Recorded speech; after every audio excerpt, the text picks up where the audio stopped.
தெய்வம் தாமே ஆசீர்வதிப்பாராக. இந்த நாளிலே நம்ம அருமையான சாட்சியை நம்ம கேட்க போகிறோம். நேரத்தை அதிகமாக எடுக்காமல் அருமையான சினிமா துறையிலும் நல்ல பேர் பெற்று நல்ல டைரக்டராக நல்ல நடிகராக இருந்து எனக்கு ரொம்ப அவரை நடித்த படங்கள் நிறைய ரசித்து பார்த்துவேன். நான் முத்து படத்துலேருந்து ரஜினி அண்ணா ரொம்ப பிடிக்கும் எங்களுக்கு. அதனால் அவர் படங்கள் நிறையா பார்த்து ரசித்து இன்றைக்கி கர்த்தருடைய சாட்சிக்காக இந்த பகுதியில் வந்து சாட்சி சொல்லணும்னு முன்னாடி சொன்னாங்க. உண்மையில் அவர் கால் சீட்டு கிடைக்கிறது ரொம்ப கஷ்டம். ஆனால் அப்படிப்பட்ட ஒரு மாபெரும் நடிகர், அந்த வருமானம் அந்த சம்பாதனை வேணும், இயேசுக்காக நான் வாழணும், இயேசுக்காக ஊழியம் செய்யணும்னு இந்த மாதிரி சின்ன சின்ன இடங்களுக்கு கூட அந்த டேட்டு கொடுத்து அவர் தாமதியாமல் முன்னாடியே வந்து உக்காந்து அவர் கர்த்தருடைய நாமத்தை மகிமைப்படுத்துகிறாருன்னா நிச்சயமாக அவர் கரங்களை தட்டி உற்சாகமாக நம்ம வரவேற்போம். ஊழியக்காரங்க தயவுசெய்து மேலே வாங்க, பாஸ்டர்ஸ் மேலே வாங்க, ஊழியக்காரங்க யாராவது வந்தீங்கன்னா மேலே வாங்க. தேவன் உங்களை ஆசீர்வதிப்பார். கர்த்தருடைய பரிசுத்த நாம ஸ்தோத்திரம். உங்களை சந்திப்பு ரொம்ப மகிழ்ச்சி. அற்புதமான ஒரு சபை. ஐயா ஒரு அற்புதமான மெசேஜ் கொடுத்தாரு. தாமதத்தை பற்றி தாமதிக்க மாட்டார், இனிமேல் கவலைப்படாதீங்க. அவர் சொன்ன மாதிரி இன்று இரவு உங்களுக்கு அந்த அதிசயம் நடக்க போகுது. உங்கள் துக்கம் சந்தோஷமாக மாறப்போகிறது. ஏன்னா ஐயா பிரசங்கம் பண்ணார மாதிரி உங்களுக்கு இனிமேல் கடவுள் கொஞ்சம் கூட வெயிட் பண்ண மாட்டார், உடனே அதுக்கான இதை நடத்துவார்.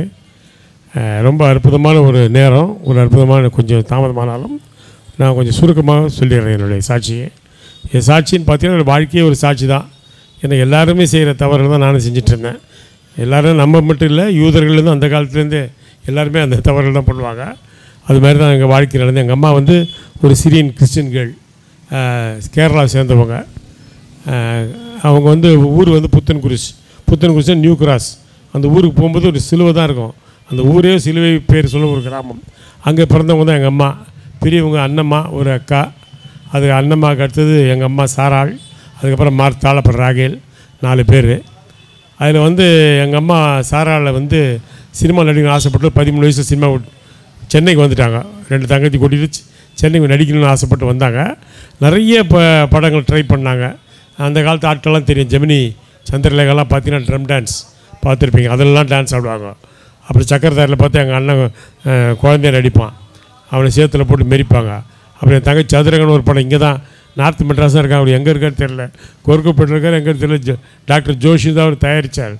அது அவார்டு வாங்கின படம் சதுரகம்னு ஒரு மலையாள படம். அதில் எங்கள் அம்மா த்ரூஅவுட் வந்துருப்பாங்க. அந்த படம் யூடியூப்பில் கூட இல்லை. அதனால் எங்கள் அம்மா முகங்களை யாராவது தெரிஞ்சவங்க யாராவது டாக்டர் ஜோஷி அவர் பேர், முடிஞ்ச ஜோஷி அந்த என்னது ஒரு அம்மணி கிளினிக் எதுவும் வச்சுருக்காரு இப்போ இந்த ஏரியாவில். அவரை பார்த்து வாங்கி கொடுத்தீங்கன்னா நல்லாயிருக்கும். இல்லை யூடியூப்பில் போட்டால் கூட போதும், அவருக்கு நல்ல காசு வரும். அப்படியாவது எங்கள் அம்மா முகத்தை நம்ம பார்க்கலாம். அப்படி எங்கள் அம்மா ரொம்ப ட்ரை பண்ணாங்க. பத்மினி ராகினிலாம் வச்சு ட்ராமா போட்டாங்க, நடன குழு வச்சாங்க, சீன் செட்டு வரைஞ்சி வாடகைக்கு விடுவாங்க. நாங்கள் இருந்த ஏரியா வந்து கோடம்பாக்கம்னா டி நகர் தான். ஆக்சுவலாக கோடம்பாக்கம் ஸ்டேஷன்லேருந்து ஒரு ரோடு இருக்குது, ஹபீபுல்லா ரோடுன்னு ஒரு பேர். அந்த ஹபீபுல்லா ரோடு இல்லாத நடிகையே கிடையாது. அவ்வளோ பேரும் அங்கே தான் இருப்பாங்க. அந்த ஏரியா தான் எல்லாருமே இருப்பாங்க. அங்கே தான் நாங்கள் இருந்தோம். அதனால் வந்து சின்ன வயசில் நாடகம் சீன் செட்லாம் வரைஞ்சி இப்போ மாதிரி பிரிண்ட் அடிக்க முடியாது, வரையணும். ஒரு மாதம் ஒரு சீன் வரைகிறதுக்கு. அப்படி ஒரு 5 கிலோமீட்டரில் சீன் செட்டு வரைஞ்சி வாடகைலாம் விடும்போது அதே தேர்வில் பக்கத்தில் இருந்தார் RS மனோகர், நாடக காவலர். அவர்கிட்ட என்னை ஒரு 6-7 வயசில் ட்ராமா ட்ரூப்பில் சேர்த்து விட்டாங்க. அதனால் நான் ஒரு 6-7 வயசுலேருந்து ஒரு 8, 9, 10 வயசு வரைக்கும் கிட்டத்தட்ட ஒரு 1000 ட்ராமா நடிச்சிருப்பேன். ஜனாதிபதி ராதாகிருஷ்ணன் கிட்ட பரிசு வாங்கியிருக்கேன், பாவேந்தர் பாரதிதாசன் கிட்ட பரிசு வாங்கியிருக்கிறேன். நான் வாங்காத பெரிய ஆட்களை எல்லார்ட்டையும் நான் பரிசுகள் வாங்கியிருக்கேன். அதனால் சினிமா ஆசை என் மனசுக்குள்ளே வேறு விட்டுது. எங்கள் அம்மாவுக்கு அந்த ஆசை இருக்குது. அவங்களும் 10 மணி ராகெல்லாம் வச்சு ட்ராமாலாம் போட்டாங்க. ஆனால் பெருசாக வர முடியல. காலையில் எழுந்த உடனே ஒரு குடம் தண்ணி எடுத்து அப்படியே தள்ள ஊற்றிடுவாங்க, ஈரப்புடவையோடு. அப்படி ஈரப்புடவையோடு அங்கேருந்து ஒரு 3 கிலோமீட்டர் தள்ளி ஒரு பிள்ளையார் கோயில் இருக்கும். அந்த பிள்ளையார் கோயில் நடந்து போவாங்க டெய்லி. அது 4 மணிக்கு, மழையாக இருந்தாலும் சரி, வெயிலாக இருந்தாலும் சரி, பனியாக இருந்தாலும் சரி, 4 மணிக்கு தலையில் தண்ணி ஊற்றிடுவாங்க. அப்படியே நடந்து போவாங்க. போகும்போது அவங்க மட்டும் போக மாட்டாங்க. எனக்கு ஒரு 7 வயசு இருக்குது, எந்த தள்ளியும் தண்ணி ஊற்றி என்னையும் கூப்பிட்டு போவாங்க. நான் கேட்பேன், நீங்கள் போகிறது கரெக்டு, என்ன எது கூப்பிட்டு போகிறீங்க? வந்து சாமி கும்பிட்றான்னு மிரட்டி கூப்பிட்டு போவாங்க. சரி நம்ம போனால் அங்கே என்னென்னமோ இருக்குது சாமி நமக்கு அது இதெல்லாம் சுற்றி வர்றதுக்கு 1 மணி நேரம் 1.5 மணி நேரம் போயிடும். அதுக்குள்ளே புடவை காஞ்சி ட்ரை ஆகிடும். அப்புறமா வீட்டுக்கு வருவோம். இப்படி டெய்லி ஒரு நாள் கூட மிஸ் ஆகாது. அவ்வளோ பக்தி. அப்படி இருக்கும்போது எங்கள் பெரியம்மா ஒரு தடவை கேரளாலேருந்து வராங்க. எங்கள் அம்மாவுக்கு 13 வயசு வந்தாங்க, 30 வயசு ஆகிடுச்சு. அப்போ பெரியம்மா வராங்க, அவங்க அண்ணம்மாள் அவங்க வராங்க. வந்து என்ன நீ வந்து 13 வயசில் வந்த சினிமாவுக்கு இன்னும் 30 வயசு ஆகுது, இன்னும் அப்படியே இருக்கிறியே அப்படின்னு. இல்லை அதுக்கு நீ நான் ட்ரை பண்ணி தான் இருக்கேன். அதுக்கு நீ என்ன பண்ணுற? காலையில் எழுந்த உடனே தண்ணி ஊற்றிக்கின்னு பிள்ளையார் கோயிலுக்கு போயிடுவேன், நவகிரகம் கும்பிடுவேன், விநாயகர் சதுர்த்தி கொண்டாடுவேன், ஐயப்ப பூஜை பண்ணுவேன், யாகம் பண்ணுவேன், என்னென்னமோ சொல்லுவாங்க. இப்போ எங்கள் பெரியம்மா கேட்பாங்க, நமக்கு இருக்கிற உண்மையான தேவன் யார்? இயேசு கிறிஸ்து மட்டும்தான் உண்மையான தேவன் இல்லையா? நீ இயேசு கிறிஸ்து வணங்காமல் உனக்கு ஒன்றுமே கண்ணு இருந்தும் கேட்காது, காது இருந்தும் கேட்காதுன்ற ஒரு கடவுளை கும்பிட்டுருக்கேன். நீ எவ்வளோ பெரிய பாவம் பண்ணிகிட்ருக்க, நீ இந்த மாதிரி தப்பு பண்ணலாமான்னு எங்கள் பெரியம்மா திட்டுவாங்க எங்கள் அம்மாவை. நான் கேட்டுட்ருப்பேன். எனக்கு ஒரு 7 வயசு இருக்கப்போ, நீ இந்த மாதிரிலாம் பண்ணால் நீ வாழ்க்கையில் முன்னேற முடியாதுன்னுவாங்க. சரின்னு எங்கள் அம்மாவுக்கு அப்படியே ரொம்ப அது கரெக்டாக நியாயம்தான் அப்படின்னு சொல்லி ஃபீல் பண்ணுவாங்க. அப்போ தான் நடராஜ மொழியார், நீங்களாம் கேள்விப்பட்டிருக்கீங்க, பாதம் ஒன்றே வேண்டும் இந்த பாரில் எனக்கு வேறு எதுவும் வேண்டாம் பாடல். அந்த அக்கார்டியன் வாசித்து பாடுறவர் அவர் சுவிசேஷம் நடக்கும் பனங்கல் பார்க்கிட்ட. அப்புறம் பிஷப் நியூபிகன் 3 மார்க்கில் நடக்கும். இந்த சுவிசேஷ கூட்டத்தில் எங்கள் அம்மா போவாங்க. ஒரு 10 நாள் கூட்டத்துக்கு போவோம். போனால் கர்த்தருடைய வார்த்தையில் கேட்போம், ஜெபம் பண்ணுவோம், பாடல்களில் கேட்போம். நானும் கூட போவேன். அப்படியே கர்த்தருடைய வார்த்தையில் நானும் கேட்டுட்ருப்பேன். 10 நாள் முடியும். 11ஆம் நாள் தலையில் தண்ணி ஊற்றிடுவாங்க. முடிஞ்சு போச்சு. Back to the pavilion. மறுபடியும் அதே கேஸ் தான், ஒன்றும் பண்ண முடியாது. மறுபடியும் போவாங்க, மறுபடியும் இதே மாதிரி பண்ணிகிட்ருப்பாங்க. அப்படி இருக்கும்போது நான் கேட்பேன், இது மாதிரி நான் யோசிப்பேன், என்ன அப்படி பண்ணுறான்னு. எங்கள் அம்மா அப்படி பண்ணுறதுக்கு ஒரு காரணம் இருக்குது. எங்கள் அம்மா கல்யாணம் பண்ணது வந்து ஒரு இந்து, எங்கள் அப்பா ஒரு இந்து. எங்கள் அப்பா யாருன்னு கேட்டிங்கன்னா உங்களுக்கெல்லாம் தெரியும், தமிழகத்துக்கு முதல் பெண் முதல்வர் யார்?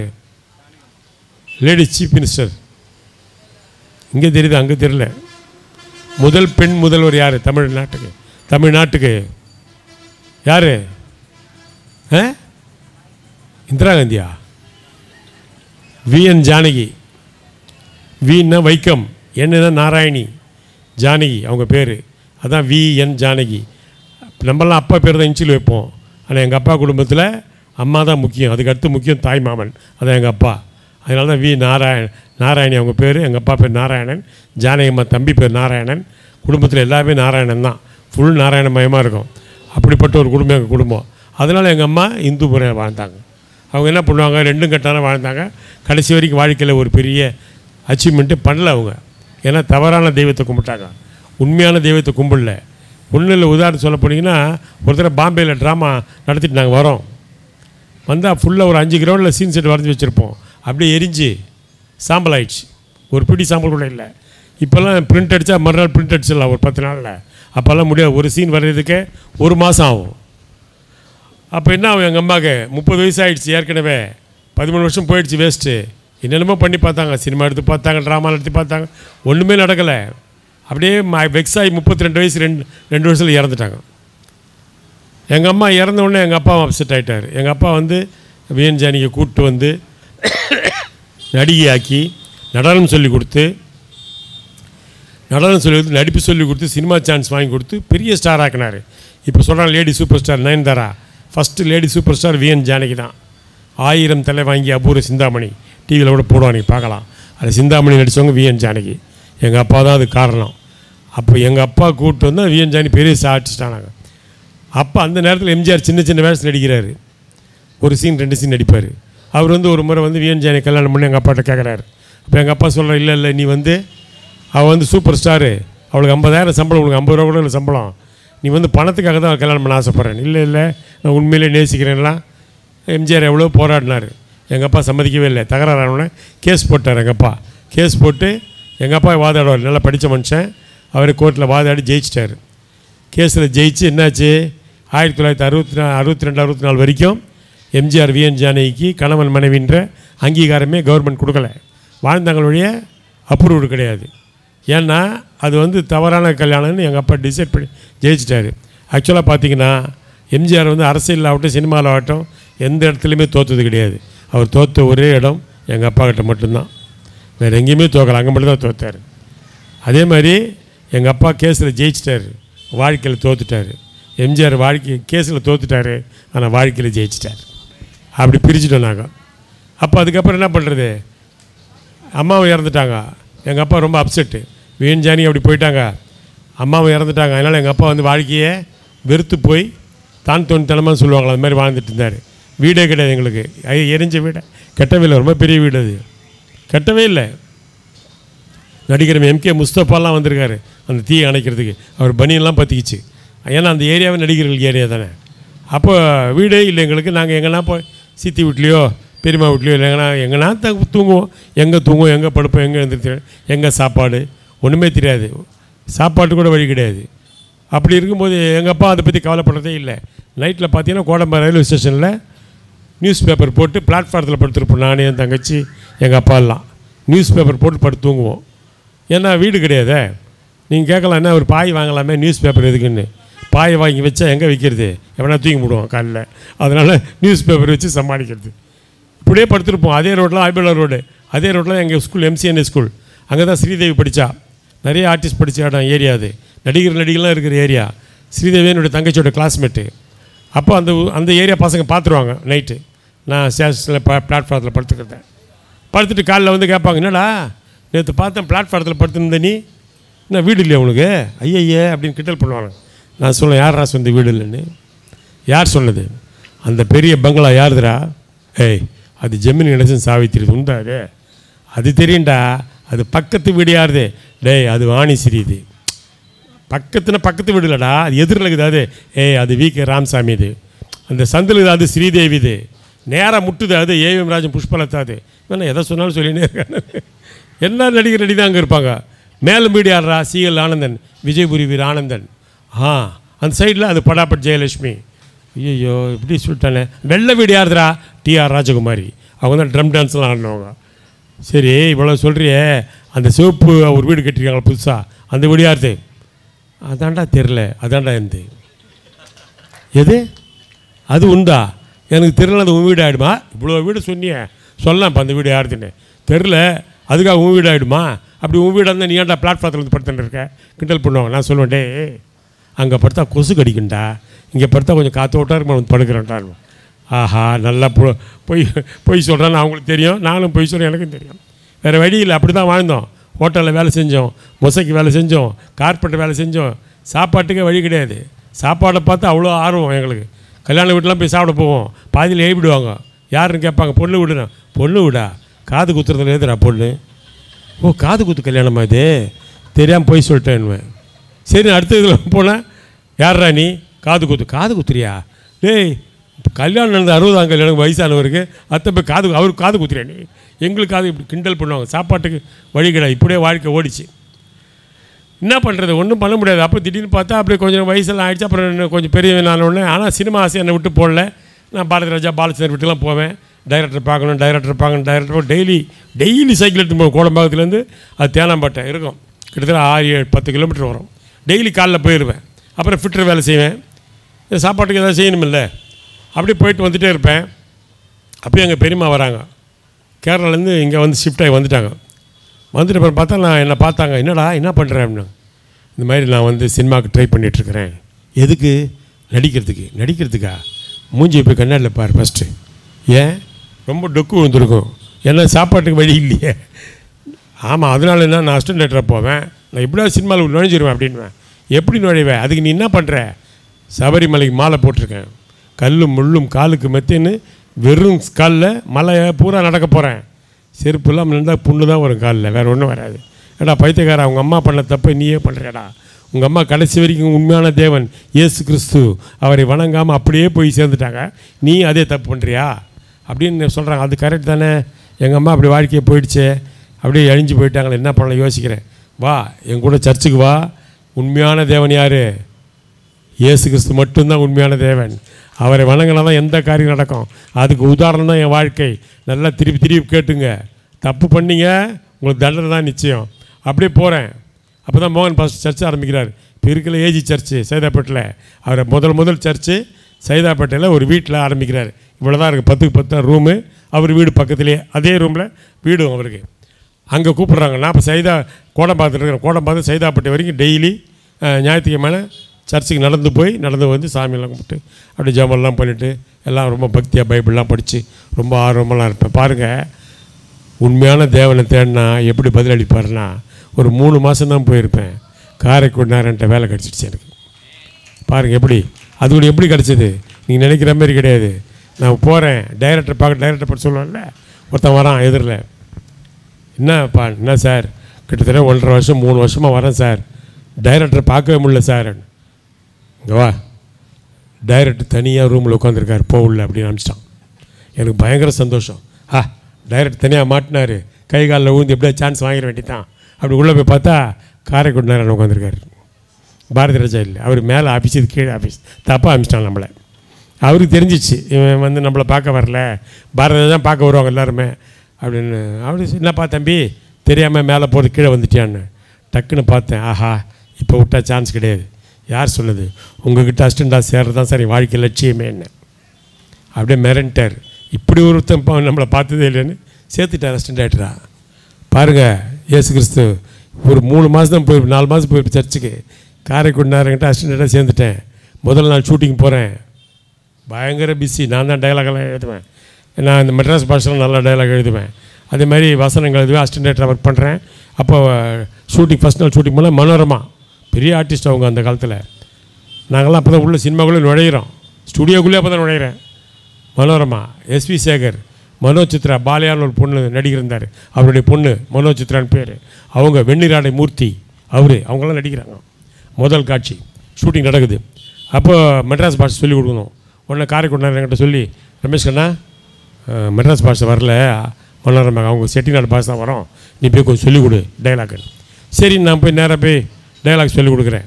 பஜாரில் உஜாரெலாம் போனால் நிஜா ரவுந்துடும் அப்படின்னு. நல்லா பேசுகிறேம்மா நீ. மனோரமாவுக்கு பயங்கர சந்தோஷம். என்ன அப்படியே மெட்ராஸ் பாஷை அப்படியே சூப்பராக பேசுகிறியம்மா, எந்த ஊர்? நான் மெட்ராஸ் தான்ம்மா. அதான் அப்படியே வருது, வா குந்திக்க அப்படின்னாங்க. குந்திக்கினேன். துண்ணியான்னாங்க, துண்ணேன்னு. எங்கே இருக்கிறேன்னு? இங்கே தான் இருக்கிறேன்னு. அப்படியே மெட்ராஸ் பாஷையில் பேச ஆரம்பிச்சிட்டோம். ரொம்ப ஃப்ரெண்ட் ஆகிட்டோம் எங்களுக்குள்ளே. எனக்கு பயங்கர சந்தோஷம். இவ்வளோ பேர் நடிகை நம்மளை அன்பாப்பு கூப்பிட்டு கூட சாப்பாடெலாம் போட்டு ரொம்ப அன்பாக பேசுகிறாங்களே, அப்படி ரொம்ப சந்தோஷம். எனக்கு தலைகால் புரியல. ஒரு நாள் ஷூட்டிங்லாம் முடிஞ்சிடுச்சு. எப்போ பாரு நம்மளை தான் கூப்பிடுவாங்க. இது என்ன மெட்ராஸ் பாஷை அவனுக்கு தான் வரும். இப்போ கமல்ஹாசன் பின்னாடி பம்மல் கே சம்பந்தம் நடக்கும்போது டைரக்டர் மௌலிகிட்ட சொல்கிறாரு, நீங்கள் வந்து சிம்ரன் டேட் வாங்குறீங்களோ அப்பாஸ் டேட் வாங்குறீங்களோ அதெல்லாம் முக்கியம் இல்லை, ரமேஷ் கண்ணா டேட்டு வாங்க, அவன் தான் மெட்ராஸ் பாஷை கரெக்டாக பேசுவான், அவனுக்கு அதை விட்டால் எதுவும் வராதுன்னு கமல்ஹாசன் சொல்கிறாரு. அந்த அளவுக்கு நமக்கு அது பழக்கம். ஏன்னா பிறந்து வளர்ந்தே மெட்ராஸ் கோடம்பாக்கம். அதனால் ஓகே, அப்படி ரொம்ப சந்தோஷம். மறுநாள் வெள்ளிக்கிழமை ஷூட்டிங் முடிஞ்சிச்சு. மறுநாள் சனிக்கிழமை ஷூட்டிங் நடந்து ஒரு பால்காரன் கேரக்டர் பண்ணணும். ஆள் வரல. உடனே காரைக்குடி டைரக்டர் சொன்னார், ரமேஷ் கண்ணா வாங்க அந்த பால்காரன் கேரக்டர் நீங்கள் பண்ணிவிடுங்கன்னார். ஓகே, நமக்கு தான் 6 வயசு நடித்து பழக்கமாச்சே. நடிப்பு ரொம்ப சாதாரணம் நமக்கு. நேராக போனேன், நடித்தேன். ஒரே டேக்கில் ஓகே, எல்லாம் கிளாப்ஸ். மனோரமாவுக்கு பயங்கர சந்தோஷம். கண்ணு தூள் கிளப்பிட்டம்மா, நீ எங்கேயோ போயிடுவாடா அப்படி பயங்கர பாராட்டு. 2 நாள் ஆச்சு. 3ஆவது நாள் ஞாயிற்றுக்கிழமை ஷூட்டிங் கிளம்புற சைக்கிள் எடுத்துக்கின்னு எங்கள் பெரியம்மா வராங்க. தம்பி இந்த சர்ச்சுக்கு போகணும். சர்ச்சுக்கா? எந்த சர்ச்சு? என்னடா எந்த சர்ச்சுன்னு கேட்குற? வாரம் வந்து சர்ச் ஞாபகம் இல்லையா? சர்ச்செல்லாம் ஞாபகம் இருக்குது. நான் இப்போ யார் தெரியுமா? யார்ரா நீ? உனக்கு என்ன ஆச்சு? நான் முந்தா நேற்று அசிஸ்டன்ட் டைரக்டர், நேற்று நடிகர், இன்றைக்கி வேறு லெவலு. நான் எங்கேயோ போகிறேன், என்னை டிஸ்டர்ப் பண்ணாதீங்க போங்க அப்படின்ட்டேன். எங்கள் பெரியம்மா, நீ என்னத்தை சொல்ல போறிய உங்கள் அம்மா மாதிரி அப்படின்னு அவங்க போயிட்டாங்க. நேராக போகிறேன். 3ஆவது நாள் ஷூட்டிங்கு அருணாச்சல ஸ்டுடியோ. சைக்கிள் எடுத்துன்னு போகிறேன். பார்த்தா கேட்டு பூட்டி இருக்கு. எனக்கு ஒன்றும் புரியல. என்னடா வாட்ச்மேன் வாயாங்க வந்தார். என்னன்னாரு, என்னையா கதவை துறையா? எதுக்கு திறக்கணும்? முந்தா நேற்று அசிஸ்டன்ட் டைரக்டரியா இருக்கட்டும், நேற்று நடிகரியா இருக்கட்டும், இன்றைக்கி ஷூட்டிங் இருக்கியா காரைக்குண்டாரன்னு யார் சொன்னது? அவங்களாம் பொட்டி படிக்க தூக்கி நேற்று நைட்டே கிளம்பிட்டாங்க. அப்படி அமிச்சிட்டாரு. ஐயோ ஏன் அது என்ன கேட்காத? போய் டைரக்டர் கேளியா? சரி ஓகே. நேராக சைக்கிள் எடுத்து டைரக்டர் போனால், என்ன சார்னா அது ஒன்றும் ஒரு சின்ன ஃபைனான்ஸ் ப்ராப்ளம், சரியாயிடும், 2 மாதத்தில் ஆரம்பிச்சிடலான்னாரு. 2 மாதம் ஆச்சு, 3 மாதம் ஆச்சு, 6 மாதம் ஆச்சு, 5 வருஷம் ஆச்சு. அந்த படம் ஆரம்பிக்கவே இல்லை. அப்படியே நின்னது தான். இப்போ எப்படி இருக்குது நமக்கு வாழ்க்கை சொல்லுங்கள்? அசிஸ்டன்ட் டைரக்டராக சேர்ந்து 3ஆவது நாளும் என் லைஃப், சினிமா லைஃப் முடிஞ்சிச்சு. அப்படியே உட்காந்துருக்கேன் பரிதாமா. அப்போ எங்கள் பெரியம்மா வராங்க. ஐயா என்ன சோகமாக உட்காந்துருக்குறீங்க? பின்ன எப்படி உட்காருவாங்க? ஃபைனான்ஸ்லாம் படம் நின்று போச்சு தெரியுதா? கடவுளை மறுதளிச்சா உன்னை அவர் கரெக்டாக தண்டிப்பார். அதான் இயேசு கிறிஸ்து, ஞாபகத்தில் வச்சுக்க. ஏண்டா பைபிள் படித்து எத்தனை தடவை அந்த யூதர்கள் அதே தப்பு பண்ணுறாங்க, அதே நீயும் பண்ணுறியாடா? கொஞ்சம் ஏமாந்தால் உடனே செடியை வச்சுருவாங்க, பாக்கால கும்பிட ஆரம்பிச்சிடுவாங்க. அதே பண்ணுறியாடா பைத்தியம். ஒழுங்காக சர்ச்சுக்கு வா, ஜெபம் பண்ணு, சரி வரேன், வேறு என்ன பண்ணுறது, சர்ச்சுக்கு வந்தால் அவனும் ஜாம் பண்ணி தான் அவனை அப்போ தான் வேலை கிடைக்கும். மறுபடியும் போகிறேன், சர்ச்சுக்கெல்லாம் போகிறேன். அப்புறம் அங்கேருந்து பார்த்தா அப்புறம் அதுக்குள்ளே எங்கள் பெருமை இறந்துட்டாங்க. நாங்கள் அம்ஜிகரிக்கு வந்துட்டு ஷிஃப்ட் ஆகி, அம்ஜிகரி வந்து அங்கே ஒரு சர்ச் இருக்குது, ஈசி சர்ச்சுன்னு. பிஷப் இவர் எஸ்ரா சொர்க்குணம் தான் எங்களுக்கு பிஷப். அங்கே நோவா பிரேட் பாஸ்டர் அவர். அங்கே அந்த சர்ச்சுக்கு போகணுன்ற ஐடியா இருக்குது. அப்புறம் 2 அக்கா இருக்காங்க எனக்கு. அவங்க எப்படின்னா காலைல 4 மணிக்கு எழுந்து, சின்ன அக்கான்னு கரெக்டாக 4 மணிக்கு எழுந்து பைபிள் படிப்பாங்க. சின்னம்மாள் அவங்க பேர். 4 மணிக்கு எழுந்து பைபிள் படிச்சுட்டு இருப்பாங்க டெய்லி. இப்போவும் அப்படி இருப்பாங்க. நம்மளாம் பார்த்துருப்போம், நிறைய பேர் பெரியவங்கள்லாம் நம்ம வீட்டில் காலையில் பைபிள் படித்து ஜெபம் பண்ணிட்டு இருப்பாங்க. நம்ம கண்டுக்காமல் போயின்னு வந்துட்டு இருப்போம். அவங்கெல்லாம் பைபிள் படித்து ஜெபம் பண்ணனால்தான் நாம் நல்லா இருக்கோம், ஞாபகத்தில் வச்சுக்க. அதே மாதிரி நாம் ஜெபம் பண்ணி பைபிள் படித்தாதான் நம்ம சந்ததிகள் நல்லா இருக்கும். அதனால் அதை மிஸ் பண்ணவே கூடாது. அப்படி போகிறேன். எனக்கு அங்கேருந்து பார்த்தா பாண்டியராஜன் கிட்ட வேலை கிடச்சிச்சு. பாண்டியராஜன் கிட்ட வேலை கிடச்சா ஆண் பாவம் 275 days, கன்னிராசி 100 days, அசிஸ்டன்ட் டைரக்டர், பயங்கர பிஸி. தலைகால் புரியல. எங்கே பார்த்தாலும் ஹோட்டலில் 10 ரூம், சாப்பாட்டுக்கு வெளியில் 4 ஹோட்டல் ரூமு, எங்கே வேணால் போய் சாப்பிட்லாம், என்ன வேணால் சாப்பிட்லாம். அந்த மாதிரி வசதியாக போயிட்டுருக்குது வாழ்க்கை. அப்போ எங்கள் 2 அக்கா அங்கே வராங்க. ஐயா என்ன சர்ச்சுக்கு போகணுமே. ஐயா சர்ச்சுக்கா? நான் யார் தெரியுமா? இப்போ யார்ரா? பாண்டியராஜன் அசிஸ்டண்ட்டு. ஆண் பாவம் படம் பார்த்தீங்களா? நாங்கள் படம்லாம் பார்க்க மாட்டோம், நீ பார்த்தா போகிறோம். சர்ச்சுக்கு ஒழுங்காக வரியா இல்லையா? அதெல்லாம் வர முடியாது. 4 ஹோட்டல் ரூம் போட்டிருக்காங்க, எங்கே போகிறதுனே தெரியல, அவ்வளோ பிஸியாக இருக்கிறேன், டிஸ்டர்ப் பண்ணாதீங்க, போங்க போங்க நினச்சிட்டேன். சரி போப்பா போயிட்டாங்க. அப்போ ஆண் பாவம் படம் ஹிட் ஆகிடுச்சு, அது ஓடிட்டு இருக்குது. அப்போ பார்க்குறாங்க காலாம், சரி இவனை விட்டா சரியாவாதே, கல்யாணத்தை பண்ணி வச்சிடலாம், அப்போ கொஞ்சம் பொறுப்பாக நடப்பான் அப்படின்னு சொல்லி பொண்ணு பார்க்குறாங்க. பிஎஸ் திவாகரன் பெரிய மியூசிக் டைரக்டர் பொண்ணு, 40 படம் இசையமைச்சிருக்காரு. தண்டாயுதபாணி ஃபிலிம்ஸ் அப்படின்னு வந்தால் அது எங்கள் மாமனார் தான் மியூசிக், தேவர ஃபிலிம்ஸுக்கு சிஸ்டர் கன்சர்ன் அது. அதில் வந்து அந்த பொண்ணை பார்த்துட்டு வந்துட்டேன். வந்தோடனே அக்காக்கெல்லாம் கேட்டாங்க, என்னடா கல்யாணம் பண்ணுறியான்னு. பொண்ணு கேவலமாகுது, அத்தை போய் கல்யாணம் பண்ண சொல்கிறேன். எது கேவலமாகுதா? நீன்னு அப்படியே மன்மத குஞ்சா? நீ ரொம்ப அழகாக இருக்கிறியா? ஏண்டா அவ்வளோ பெரிய மியூசிக் பொண்ணு கொடுக்குறதே கஷ்டம் உனக்கு. அதெல்லாம் முடியாதுமா, நான் ஒரு லட்சியத்தோடு வாழ்கிறேன், டைரக்டர் அப்படின்னு பேர் வந்தால் இல்லை நான் கல்யாணம் பண்ணுவேன். லட்சியம் எப்படி நிறைவேறும்? கர்த்தராக இயேசு கிறிஸ்து கிருபை இல்லைன்னா உங்களுக்கு எதுவுமே நடக்காது. அதுதானே உண்மை. அப்புறம் லட்சியம் எப்படி நிறைவேறும்? டைரக்ஷன் சான்ஸே கிடச்சிடுச்சு, சென்சர் ஆக போகுது படம். அப்போ பார்க்குறேன் எல்லாம் 2 அக்கா வராங்க, என்னப்பா சர்ச் சென்சார் ஆகிடுச்சு படம், வேணா அந்த பொண்ணை போய் மறுபடியும் கேளுங்க, வேணுன்னா கல்யாணம் டைரக்டர் ஆக போகிறேன், இன்னும் கொஞ்ச நாள் படம் ரிலீஸ் ஆக போகுது அப்படின்னு. நாங்கள் சரி ஓகே. இப்போ பொண்ணு கேட்டாங்க, அவங்க கொடுத்துட்டாங்க, பாவம் பரிதாபப்பட்டு இந்த பையன் பாவம் கஷ்டப்படுறானேன்னு. கல்யாணம்லாம் பண்ணிட்டேன். கல்யாணம் பண்ணி செப்டம்பர் 11 கல்யாணம் நடந்து முடிஞ்சது, சென்சார் ஆகிடுச்சு, ஆனால் படம் ரிலீஸ் ஆகலை. அப்படியே பார்க்குறேன், 1 வருஷம் போயிடுச்சு. 89, 90 பையன் பெரிய பையன் பிறக்கிறான். அதே செப்டம்பர் 11 பிறக்கிறான். எல்லாம் சொல்கிறாங்க பரவாயில்லடா, அதே நாளில் பையன் பிறந்திருக்கான், கல்யாண நாள் உங்களுக்கு அதிர்ஷ்டம், படம் வந்துடும். நாங்கள் படம் வரல. 91 4 வருஷம் போயிடுச்சு. 2ஆம் பையன் பிறக்கிறான். எல்லாம் சொன்னாங்க தாய்க்கு தலைமகன் தந்தைக்கு கடைமகன், 2ஆம் பையன் தாண்டா வந்துடும் பாரு அதிர்ஷ்டம். நாங்கள் 2ஆம் பையன் பிறந்துட்டான், ஸ்கூல் போயிட்டான், காலேஜ் போயிட்டான், கல்யாணம் ஆயிடுச்சு. இன்னும் அந்த படம் வரல, சுத்தமாக அந்த படம் வரவே இல்லை. இப்போ எப்படி இருக்கும் வாழ்க்கை யோசிச்சு பாருங்கள். இதுதான் லைஃப். கர்த்தரா இயேசு கிறிஸ்து நீ எப்போ விட்டியோ அவர் உன்னை கொஞ்சம் தண்டித்து தட்டி கூட்டு வருவார். அவர் உன்னை தண்டிக்கிறாருன்னா அது காரணம் தெரியுமா? இன்னும் அவர் உன்னை கிட்டி சேர்க்கிறார், அருகே வான்னு கூப்பிட்றார். அதை ஞாபகத்தில் வச்சுங்க. இயேசு கிறிஸ்து நம்ம கேட்டு ஒன்று கிடைக்கலன்னா அதை விட பெஸ்ட்டு கொடுக்க போகிறாருன்னு அர்த்தம். அதான் உண்மை.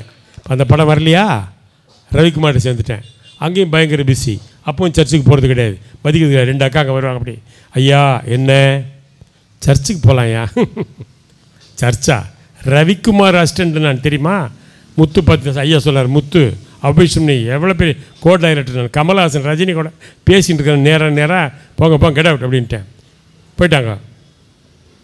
படம் நடக்குது, பயங்கர பிஸியாக நடக்குது. அப்படி திடீர்னு பார்த்தா பெரிய குடும்பம் படம் வசனம் எழுதுனேன். 100 days ஓடிச்சு படம். அந்த ப்ரொடியூசர் படம் கொடுக்குறாரு எனக்கு, ரமேஷ் கண்ணா ஒரு படம் டைரக்ட் பண்ணுங்கன்னு. நான் சொன்னேன் முடியாதா? ஆமாம் சார் முடியாது, டைரக்ட் பண்ண முடியாது. உடனே ரவிக்குமார் கேட்குறாரு, ஏன்டா பைத்தியக்காரனா நீ டைரக்டராக தானே சினிமாக்குள்ளே வந்த, உனக்கு ப்ரொடியூசரே படம் தேடி வந்து கொடுக்குறாரு. இயேசு கிறிஸ்து வணங்கினா அவர் தேடி வந்து தான் கொடுப்பார். அதையும் ஞாபகத்தில் வச்சு, அவர் தேடி வந்து தான் கொடுப்பாரு. ஆனால் நீ அதை கரெக்டாக யூஸ் பண்ணணும், புரியுதா? அப்போ நீ என்ன பண்ணுற, அவரை உதாசீனப்படுத்திடுறேன். அங்கே தான் நான் மாட்டினேன் ஒரு இடத்துலையும். பொண்ணை ஓகே அப்படின்னு அவர் சொல்ல, டேய் அதெல்லாம் ஃபைனான்சியல் நின்று போச்சு. இது யார் தெரியுமா? Gemini colour film laboratory film வச்சுருக்குறாங்க. அப்போல்லாம் ஃபிலிமில் தான் பிரிண்ட் அடித்து படம் ரிலீஸ் பண்ணுவாங்க. காசு இல்லைன்னா கூட ஃபிலிம் இருக்குது, பிரிண்ட் அடித்து படம் ரிலீஸ் பண்ணுவாங்க. தைரியமாக பண்ணுறா. அதுதானே அவர் சொல்கிறது, ரவிக்குமார் சொல்கிறது கரெக்டு தானே? சரி ஓகே, ரூம் போடு, டிஸ்கஸ் பண்ணி, மீனாக்கு அட்வான்ஸ் கொடு, ஜெயராம் அட்வான்ஸ் கொடு, வடிவேலுக்கு அட்வான்ஸ் கொடு, விவேக் அட்வான்ஸ் கொடு. விவேக் நானும் சினிமா வரமுறை ஃப்ரெண்டு. விவேக் அட்வான்ஸ் கொடு, மணிவண்ணன் அட்வான்ஸ் கொடு, எல்லாருக்கும் அட்வான்ஸ் கொடு. ஷூட்டிங் ஆரம்பி, லொக்கேஷன் பாரு, பயங்கர பிஸி. என்ட்ரி 2 பேர். ஐயா என்ன இப்படி விளையாடுறீங்க நீங்கள்? அப்பப்போ வந்து டிஸ்டர்ப் பண்ணுக்கிறீங்க, விளையாடுறீங்களா? நான் என்ன பண்ணியிருக்கேன் தெரியுமா? ஜெயராம் பார்த்தாச்சு, மீனா பார்த்தாச்சு, வடிவேல் பார்த்தாச்சு, விவேக் பார்த்தாச்சு. நீ யாரை பார்க்கணும்? மணிவண்ணன் பார்த்தாச்சு. எல்லாரையும் பார்த்தியாடா? ஏசு கிறிஸ்து உன்னை பார்த்தாரா? அதை கொஞ்சம் யோசிச்சியாடா? அவர் எதுக்கு பார்க்கணும்? நான் அவரை வந்து பார்க்குறேன்னு சொல்லுங்கள் லேட்டா. இப்போ இடத்த காலி பண்ணுங்க, போயிட்டாங்க. அவங்களுக்கு என்ன அதை பற்றி சொல்ல தான் முடியும். பார்த்தா ஷூட்டிங் முதல் நாள் ஷூட்டிங் நடக்குது. பார்த்தா ஜெயராம் மீனாலாம் வராங்க. மறுநாள் 2 நாள் கழிச்சு வரப்போகிறாங்க. மணிவண்ணன் விவேக் வச்சு காமெடி ட்ராக் எடுத்துட்டுருக்கிறேன். ஒரு 3 ஷாட் எடுத்துருப்பேன். ஒருத்தன் வந்தான் நேரா, சார் என்னையா ஷூட்டிங்கை ஸ்டாப் பண்ணு சார். எது ஷூட்டிங்கை ஸ்டாப் பண்ணவா? என்னையா சொல்கிறேன்? ஷூட்டிங்கை நிறுத்து சார். என்னையா ஷூட்டிங்கை நிறுத்த சொல்கிறேன்? எதுக்குடியா? என்னடா ஆச்சு? ஃபைனான்ஸ்லாம் இல்லாமல் இருக்குமா சார்? அதெல்லாம் பிரச்சனை இல்லை. அப்புறம் என்னடா பிரச்சனை? ஃபிலிம் இல்லை சார். போயிட்டான். ஃபிலிம் இல்லையா? ஐயோ என்னடா சொல்கிற? ஆமாம் சார் ஃபிலிம் இல்லை, 2 நாள் கழிச்சு வச்சுக்கிட்டார் ப்ரொடியூசர். அவன் போயிட்டான். மணிவண்ணன் கேட்டார், ரமேஷ் கண்ணா ஃபிலிம் கம்பெனிலேயே ஃபிலிம் இல்லைன்னா நீ எல்லாம் டைரக்டர் ஆக முடியுமாடா? கொஞ்சம் யோசிச்சு பாடுறா. எங்கே யோசிக்கிறது? அவ்வளோதான், முடிஞ்சது கதை. ஓ அப்புறம் பார்த்தா 2 நாள் கழிச்சா ஸ்ட்ரைக்கு, 1.5 வருஷம் ஸ்ட்ரைக்கு. ஐயையோ இப்படி ஆகிப்போச்சு, ஒன்றுமே புரியலையே, ரொம்ப வருத்தப்பட்டோன்னே. என்ட்ரி. ஐயா என்ன ஐயா ஃபிலிம் கம்பெனிலே ஃபிலிம் இல்லையாமே? உன் நிலைமை என்ன இப்போது? என் நிலைமை ரொம்ப மோசம்தான். இப்போ என்ன பண்ண சொல்கிறீங்க? பாடா கேரள லோன்ஸ் வா, ஒழுங்காக கேரள லோன்ஸ் வா, ஜபம் பண்ணு, பைபிள் வாசி, அதெல்லாம் ஊழியம் செய், வா ஓடியா சர்ச்சுக்கு வா மரியாதை அப்படின்னு. சரி அது நியாயம் தான், வேறு வழி இல்லையே. ஒன்று கேரள லோன்ஸ் பயங்கரமாக போவேன். சாயந்தரம் 6 மணிக்கு போவேன். போனேன்னா விடிய விடிய பாட்டு பாடுவேன், பைபிள் வாசிப்பேன், வேதாகமத்தை பிரசங்கிப்பேன், எல்லாம் பண்ணுவேன். எல்லோரும் பயங்கர உற்சாகமாக பண்ணுவேன். ஏன்னா நமக்கு ஏதோ வாழ்க்கை கிடைக்கணுமே. யார் இருக்கிறாங்க நமக்கு? இருக்குது நம்ம தேவன் இயேசு கிறிஸ்து மட்டும்தான். அவரை தேடி தான் போகணும், வேறு வழி கிடையாது. பயங்கரமாக பண்ணுவேன். எல்லாம் பாஸ்டர்லாம் சொல்லுவாரா, ரமேஷ் கண்ணா பாரு என்ன பக்தி. 6 மணிக்கு வந்தான் சாயந்தரம், விடிய விடிய பாரு உற்சாகம், ஒரு துளி கூட குறையில பாரு அவனுக்கு. இன்னும் அதெல்லாம் உண்மை இல்லை.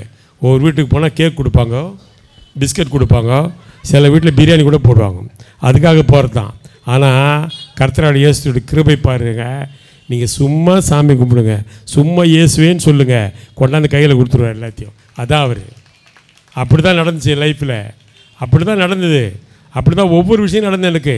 அப்படி போகிறேன். அப்படியே பார்த்தா திடீர்னு பார்த்தா எனக்கு விக்ரம் சார் கூப்பிட்றாரு, ரமேஷ் கண்ணா வாங்க ஒரு படம் நடிங்கன்றார். சரி டைரக்டர் தான் நடிச்சிட்டேன். கார்த்திக் நான் நடித்த படம் 98 ஆகஸ்ட்டு போகிறேன். அந்த படத்தில் பார்த்தீங்கன்னா ஒரு சீன் பார்த்துருப்பீங்க. உண்டியெல்லாம் காசு குளிக்கிட்டு நேராக போய், ஆண்டவா காசெல்லாம் மேலே போடுறேன், எவ்வளோ வேணா நீ மேலேயே எடுத்துக்க, நீ வேணான்னு கீழே போடுறது மட்டும் நான் எடுத்துக்கிறேன், ஓகே அப்படின்னு தூக்கி போடுவேன். காசெல்லாம் எல்லா காசும் கீழே வந்துடும். ஆஹா எல்லாத்தையும் எனக்கே கொடுத்துட்டியே, காட் இஸ் டபுள் கிரேட் அப்படி சொல்லி எல்லா காசையும் எடுத்துக்குவேன். அவர் என்ன மேலே கேட்சா பிடிப்பார். அப்படி பார்த்தா 98 ஆகஸ்ட் 15 ரிலீஸு, 3 ஷோ தான் ஓடிச்சு. மறுநாள் காலை ரஜினிகாந்த் ஃபோன், கமல்ஹாசன் ஃபோன். ஏன்னா அவங்க கூட நான் அசிஸ்டன்ட் டைரக்டராக ஒர்க் பண்ணியிருக்கிறேன். இப்போ தான் என் நடிகராக பார்க்குறாங்க.